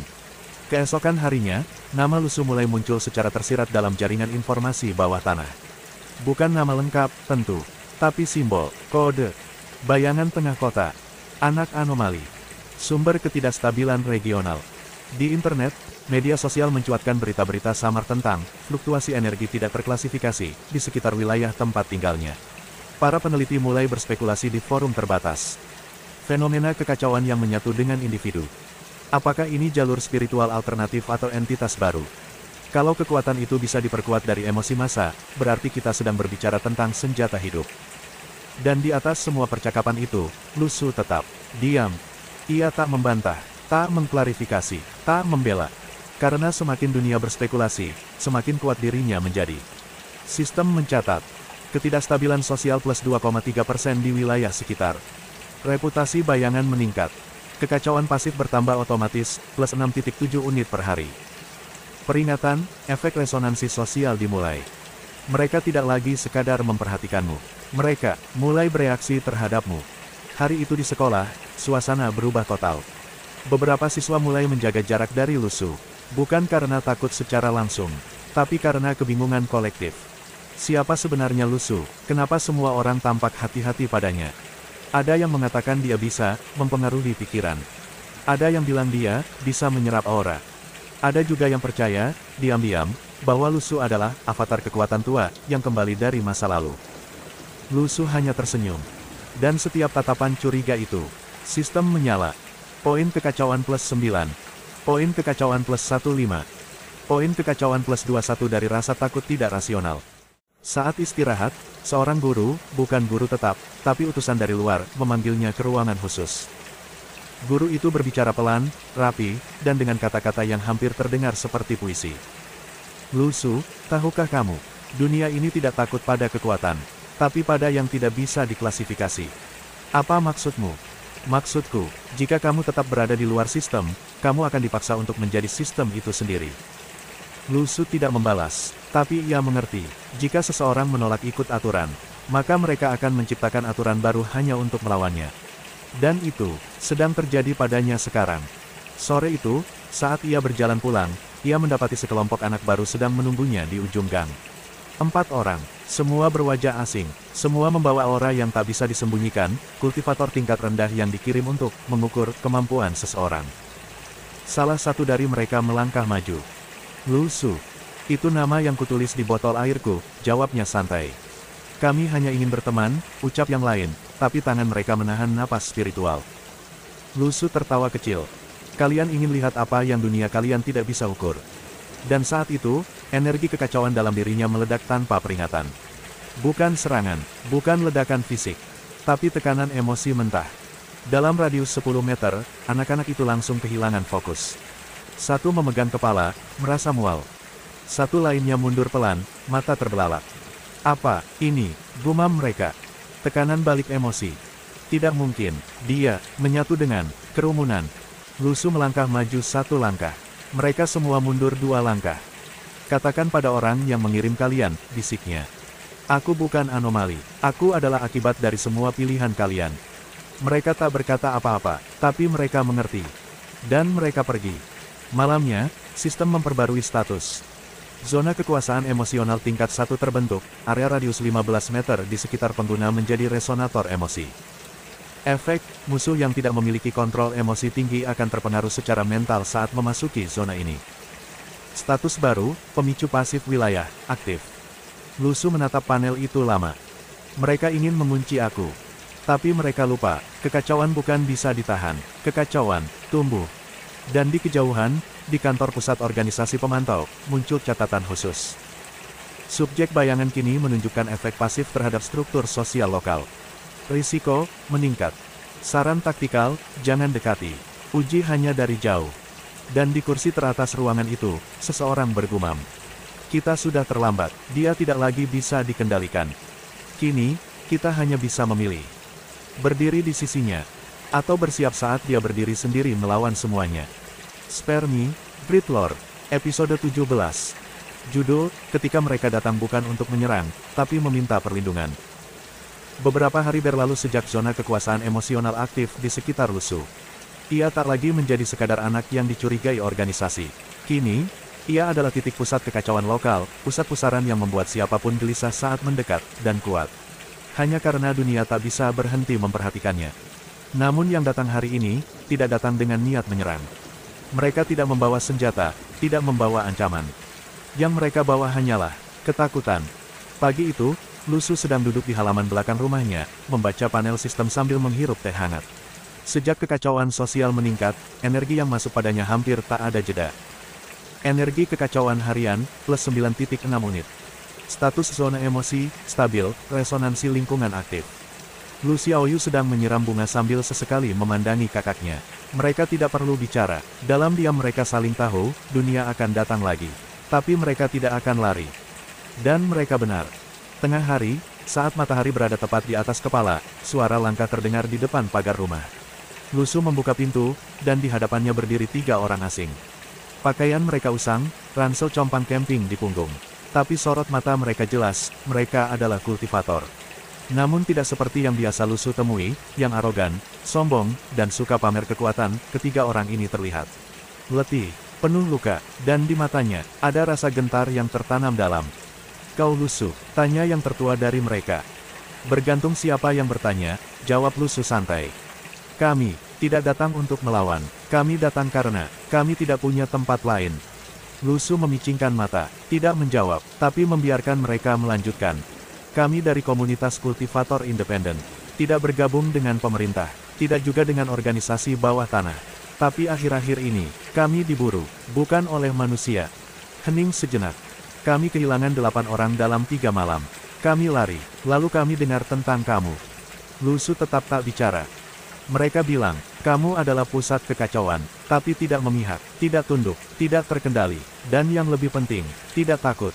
Satu dari mereka berlutut. Kami mohon, biarkan kami tinggal di wilayahmu. Sistem langsung menyala. Permintaan suaka energi terdeteksi. Pilihan terbuka. Tolak, tidak ada efek. Terima, zona emosionalmu akan berkembang menjadi wilayah personal tipe 1. Efek, kamu mulai menjadi pusat pengaruh spiritual. Mereka yang tinggal di sekitarmu akan memberi kekacauan pasif, dan sekaligus perlindungan spiritual balik. Lusu menatap mereka. Apa kalian tahu, tempat ini tidak aman? Tidak ada tempat yang lebih aman, jawab mereka. Setidaknya, kau tidak memburu yang tak bersalah. Lusu menghela napas, lalu berkata pelan. Kalau kalian tinggal di sini, berarti kalian hidup dengan aturan kekacauan. Aku tidak melindungi, aku hanya membuat siapapun takut untuk menyentuh wilayahku. Ketiganya mengangguk. Dan Lusu pun memilih. Terima. Malam itu, ketiga kultivator itu tinggal di gudang kosong belakang rumah. Mereka memperbaiki bagian atap yang rusak, membersihkan tanah, dan dengan diam, menghormati batas wilayah Lusu tanpa melanggar. Dan sistem memperbarui status. Wilayah pribadi terbentuk. Radius, 30 meter. Emosi lingkungan, tertahan. Energi pasif masuk, plus 12.1 unit, hari. Status penghuni, dalam pengaruh stabilisasi mental. Lusu tak menyangka. Ia tidak pernah berniat menjadi pemimpin. Tapi hari itu, 3 orang dewasa memilih berada di bawah bayangannya. Bukan karena ia memberi janji, tapi karena ia tidak membohongi siapapun. Di tempat lain, dalam ruang observasi organisasi, seorang petugas panik menunjukkan layar. Tuan, subjek bayangan kini memiliki 3 pengikut independen. Wilayah stabil terbentuk, energi di sekitarnya naik 2 kali lipat dalam 24 jam. Komandan tidak bicara lama, ia hanya menuliskan 2 kata. Mulai simulasi. Kembali di rumah, Lusu duduk di ranjang, menatap langit-langit. Lu Xiaoyu duduk di sampingnya, memeluk bantal. Kak, Apa semua orang nanti akan tinggal di sini? Entahlah. Tapi yang jelas, Lu Su menoleh. Kalau mereka datang untuk dilindungi dari dunia, bukan untuk melawan, kita tidak akan usir. Lu Xiaoyu mengangguk. Dan saat lampu dipadamkan, sistem muncul sekali lagi. Awal dari pengaruh sosial spontan dimulai. Kamu bukan lagi pemain tunggal. Kamu mulai menjadi pusat pergerakan. Spare Me, Great Lord. Episode 18. Judul, Ketika Dunia Bawah Tanah Mengetuk Wilayah Kekacauan. Setelah Lu Su menerima 3 kultivator bebas yang datang mencari perlindungan, sesuatu mulai berubah. Bukan hanya pada sistem atau kekuatannya, tapi pada pandangan dunia terhadap dirinya. Bagi sebagian, ia kini menjadi harapan diam-diam bagi mereka yang tak diterima dalam tatanan kekuasaan. Tapi bagi pihak lain, pihak yang diam di balik layar gelap kekuasaan. Ia adalah pengganggu. Dan hari itu, mereka datang. Pagi itu tenang, terlalu tenang. Lu Su bisa merasakannya dari udara. Tidak ada angin, tidak ada burung, dan suara manusia pun terasa seolah menjauh dari gang tempat ia tinggal. Para penghuni barunya, ketiga kultivator independen, bahkan bangun lebih pagi, duduk di sudut halaman belakang sambil bermeditasi dengan wajah tegang. Lu Xiaoyu hanya menatap dari jendela. Ia tahu, sesuatu akan datang. Dan datanglah mereka, bukan dari pemerintah, bukan dari organisasi resmi, tapi dari bayangan lebih tua, kelompok bawah tanah yang tidak pernah mencintai keteraturan. 4 orang bertopeng hitam, berjubah gelap, melangkah masuk ke wilayah Lu Su tanpa bicara. Mereka melangkah bukan dengan suara keras, tapi dengan kepercayaan diri seseorang yang terbiasa memerintah tanpa perlu menjelaskan. Lu Su menyambut mereka di depan rumah. Tangannya disaku, wajah santai. Tapi sistemnya sudah siaga. Energi emosi liar terdeteksi, sumber eksternal tak diakui. Zona wilayah pribadi, status terkunci, siap aktifkan tekanan balik. Pemimpin dari mereka membuka topeng. Wajahnya pucat, matanya tajam seperti pisau, dan bibirnya bergerak tanpa suara. Kau, yang disebut bayangan tengah kota. Banyak yang bilang begitu, jawab Lu Su santai. Kami datang bukan untuk tawar-menawar, lanjutnya. Wilayahmu berada di titik pengumpulan energi gelombang rendah.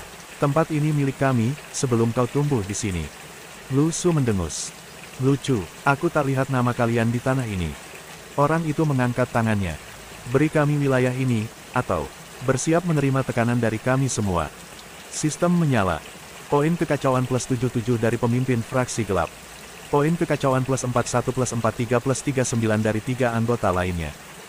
Terima kasih atas kekuatan gratisnya, kata Lu Su dengan senyum miring. Dan detik berikutnya, tekanan balik meledak dari tubuh Lu Su. Bukan serangan fisik, tapi gelombang emosional mentah, tekanan ketidakstabilan murni. Dalam radius 30 meter, tanah bergetar, udara terasa seperti menebal, dan 3 dari 4 pengunjungnya langsung berlutut, tangan gemetar. Pemimpin mereka masih berdiri, tapi dengan mata membelalak. Apa, ini? Ini, jawab Lu Su pelan, adalah tempat yang tak bisa kalian kendalikan.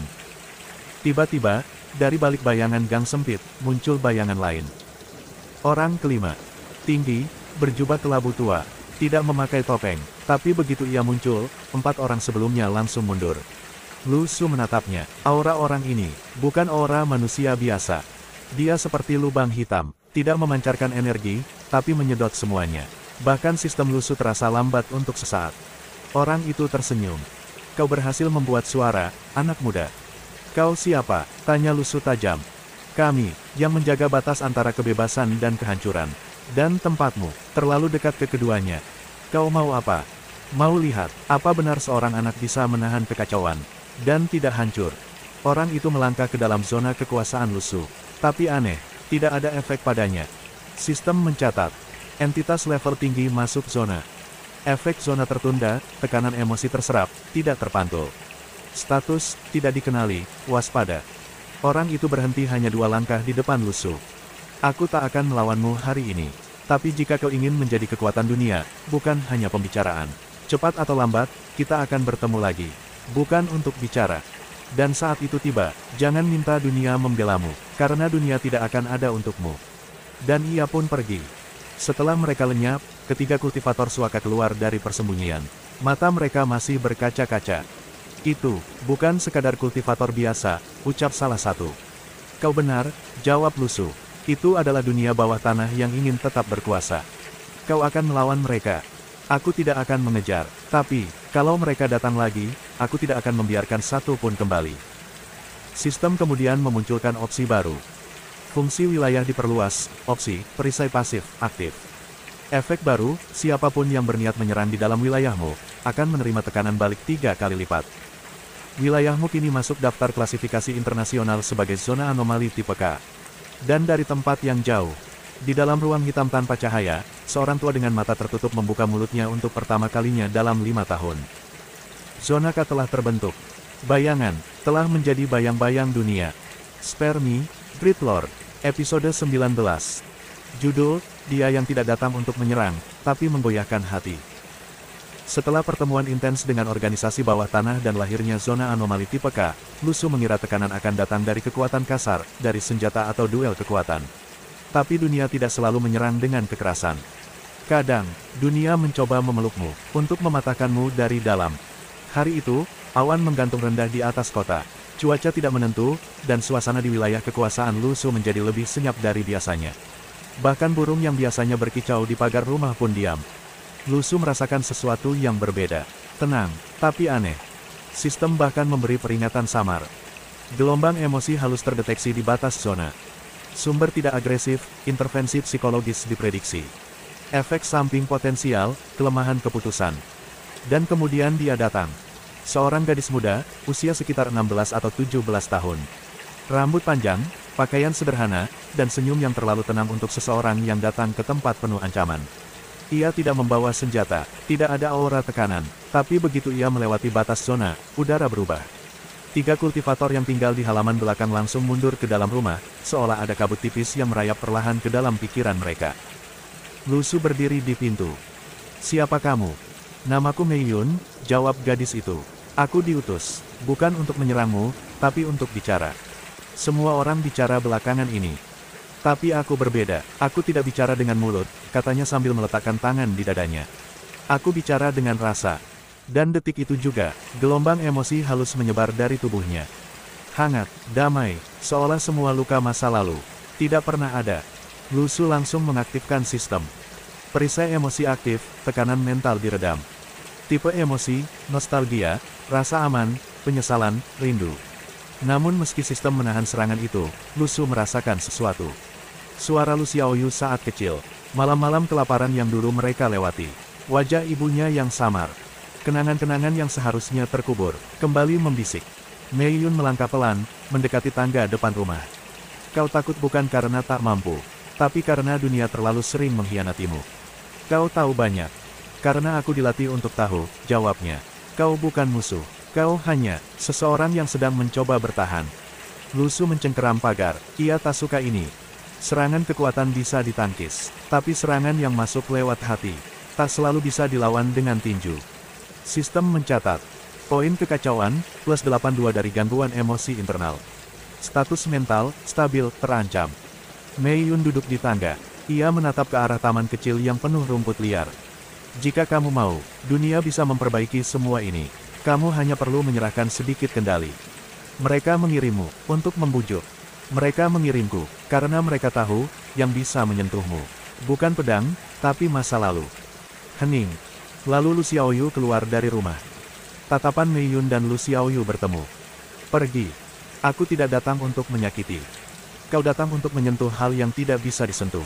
Kau pikir aku tidak tahu," kata Xiaoyu pelan. "Kau memanfaatkan kenangan, dan itu lebih kejam daripada serangan manapun." Mei Yun berdiri. "Kalau begitu, aku akan pergi. Tapi tawaran kami tetap berlaku. Dunia tidak ingin melawanmu, Lu Su. Dunia hanya takut padamu." Ia berjalan menjauh. Dan saat ia melewati batas zona, sistem memberikan notifikasi. Intervensi psikologis berhasil diredam. Stabilitas mental diperkuat, plus 1 level. Kekebalan terhadap manipulasi emosi ringan, aktif. Lu Su menarik napas dalam. "Dunia ini tak pernah berhenti mencoba.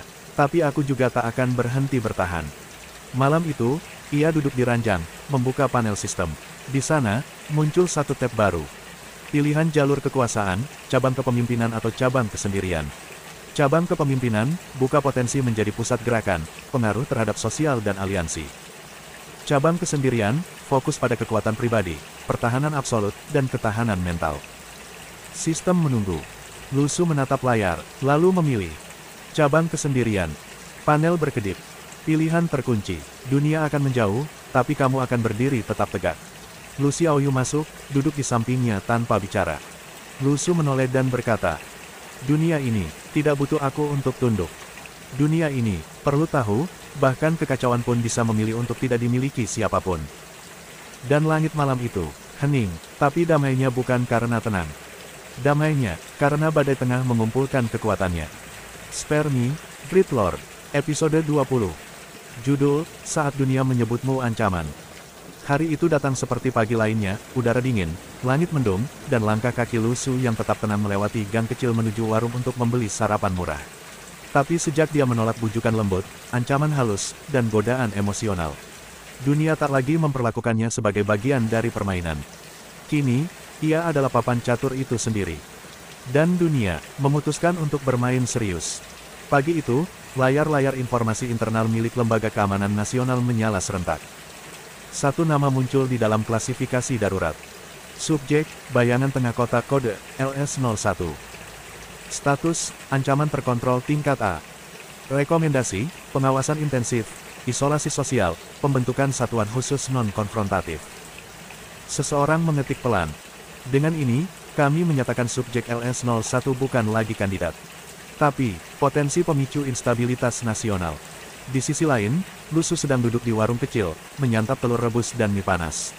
Tidak ada yang tahu, tidak ada yang berani bicara, tapi semua orang bisa merasakan. Ini bukan sekadar remaja, ini pusat tarikan emosi sebuah kota. Sistem terbuka di hadapannya. Status diperbarui secara eksternal. Kamu kini dianggap ancaman kelas A oleh pemerintah. Efek, peningkatan pasif energi emosi masyarakat plus 17.3 unit hari. Kekuasaan wilayah, tingkat 2 terbuka. Lu Su berhenti makan. Jadi, kalian akhirnya memutuskan. Ia tidak terkejut, ia bahkan tidak takut, tapi dalam hatinya, ia tahu satu hal telah berubah. Kapanpun mereka mau, mereka bisa datang. Bukan untuk berbicara, tapi untuk menutup bab. Sore itu, ia pulang lebih awal. Lu Xiaoyu menatapnya dari jendela. Mereka akan datang, ya. Iya. Kau akan pergi. Tidak, mereka yang akan datang ke sini. Harus tahu, tempat ini bukan medan perang. Tempat ini, rumah. Lu Xiaoyu mengangguk pelan, lalu mengambil sebuah catatan kecil dari dalam bajunya, sebuah jimat berbentuk lingkaran yang selama ini ia rahasiakan. Aku mungkin belum sekuat mereka, tapi aku akan menjaga tempat ini, Kak. Kau sudah cukup kuat, kata Lu Su sambil mengelus kepalanya. Malam itu, wilayah Lu Su berubah. Sistem memberikan notifikasi besar. Zona kekuasaan tipe K naik ke tipe K2. Efek baru, domain kacau, dalam radius 50 meter, siapapun yang menyerang akan menerima 200% pantulan tekanan mental dan spiritual. Fitur baru aktif, energi kolektif, emosi pengikut kini memperkuat zona. Penghuni tetap, 3 kultivator bebas. Efek, zona bertahan meski pengguna utama tidak berada di dalamnya. Lu Su memandangi rumah kecil yang dulu sempit dan sunyi. Kini, menjadi benteng tak kasat mata. Bukan karena temboknya, tapi karena keputusannya. Dan benar saja, menjelang tengah malam, mereka datang.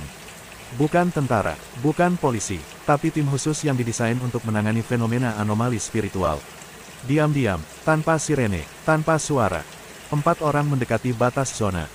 Target ada di dalam. Iya, tidak keluar sejak sore. Tidak perlu kontak, hanya uji tekanan. Aktifkan medan pelemah spiritual. Tapi saat perangkat dinyalakan, terjadi sesuatu yang tak terduga. Bukan Lu Su yang keluar. Bukan 3 kultivator yang menyerang. Tapi, medan spiritual mereka pecah dari dalam. Seolah emosi kolektif, tekanan balik, dan medan kekacauan yang telah tumbuh menolak dengan sendirinya. Tanpa Lu Su bergerak, sistem wilayah menangkis serangan itu. Pelemahan gagal. Tekanan mental berbalik, agen tanda pagar 2 ko. Sinyal terputus, agen tanda pagar 3. Tim mundur. Di dalam rumah, Lu Su membuka matanya. Ia tahu, ini baru awal, mereka tidak akan berhenti. Dan ia pun menulis satu kalimat di sistem pribadinya, catatan yang hanya ia bisa baca. Mereka ingin aku tunduk, tapi aku tumbuh bukan untuk menjadi bagian dari mereka. Aku adalah hasil dari dunia yang gagal menjaga anak-anaknya. Dan aku tidak akan memaafkan mereka dengan menjadi salah satu dari mereka. Sistem mencatat. Fase pertama lengkap. Tajuk baru dimulai, jalan tanpa sisi, ketika seorang remaja menjadi cermin dunia. Dan dari tempat jauh, dalam ruangan tertutup rapat, seorang pemimpin hanya berkata pada asistennya. Kita gagal menaklukkan dia. Apa selanjutnya, Tuan? Kita tak akan menghadapinya sendiri. Kirim sinyal ke seluruh jaringan kultivasi. Dunia harus bersatu, karena kalau tidak, dia akan mengajarkan dunia apa itu. Kekacauan tanpa batas.